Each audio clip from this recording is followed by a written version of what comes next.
Et je veux être clair, même ceux qui s'amusent dans les réseaux sociaux, nous avons mis en place un mécanisme aujourd'hui pour traquer toutes les informations des réseaux sociaux. En 2018, j'ai fait interpeller environ 500 personnes. Plusieurs parents sont venus me dire que les enfants ont été manipulés, ainsi de suite. Alors, moi, en tant que père de famille, j'ai écouté. Et j'ai dit à ces parents, nous allons libérer vos enfants. Et dorénavant, vos enfants ne devraient plus se trouver dans cette situation. Nous voici en 2025. Les parents doivent laisser vos enfants faire l'école. Les enfants doivent apprendre à être des hommes responsables. Les dirigeants des partis politiques, les responsables des associations, ils viennent prendre les enfants. Alors quand j'ai mené des enquêtes et on s'est retrouvé en face de quoi? Des enfants de quoi? 16 ans, 17 ans, 19 ans. Qui étaient très actifs dans les réseaux sociaux. Et puis les parents nous disent, nos enfants ont été manipulés. Alors cette fois-ci, on ne va plus comprendre cette chanson que les enfants sont manipulés. Nous allons traquer les messages séditieux dans les médias et dans les réseaux sociaux.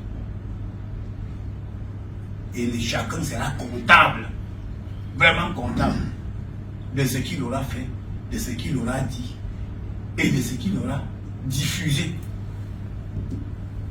Donc il est important de donner au monde la bonne information.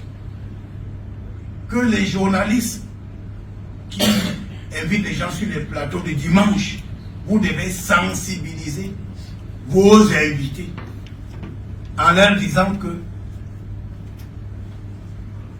quand la ligne rouge sera franchie, nous allons prendre et les invités et les journalistes.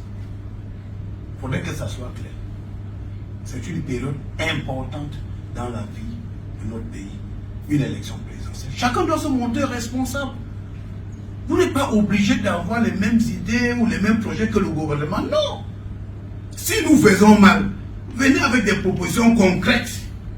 Voici ce que nous pouvons faire. Bon, vous savez, je ne sais pas. Il y en a qui disent même qu'ils vont construire des avions pour remplacer Apollo 11. Il faudrait déjà construire des maisons simples avant de remplacer Apollo 11. On rêve, tout le monde peut rêver.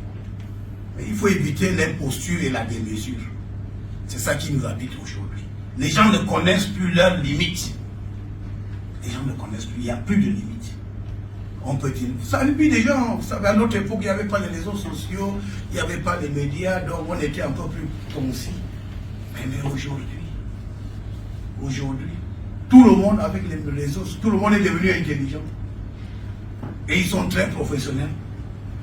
Et ils sont capables de faire le travail des autres, oubliant ce qu'ils doivent d'abord faire. Donc, Monsieur le Président, je crois que c'était important de dire ça, pour qu'on comprenne.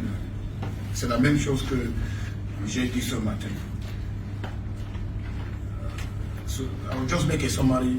President, I said in the morning during my statement that for some time now, administrative authorities and forces of law and order have consistently reported cases of wayward trends of media on media platforms. Programs, debates are organized to sabotage government action, tarnish image of head of state, vilify members of government, preach tribal hatred, promote terrorism, and other irresponsible slogans like calls for revolt. And these repeated excesses are taking alarming proportions and could be considered as a serious threat to public order. This is why, Mr. President, I've asked you that we should come and let us debate on these issues. So we should sensitize the media practitioners and even their invitees that all statements, irresponsible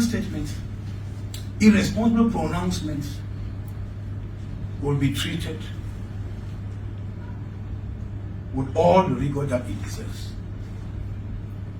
We are going in for an election, the presidential election, which is the mother of all elections.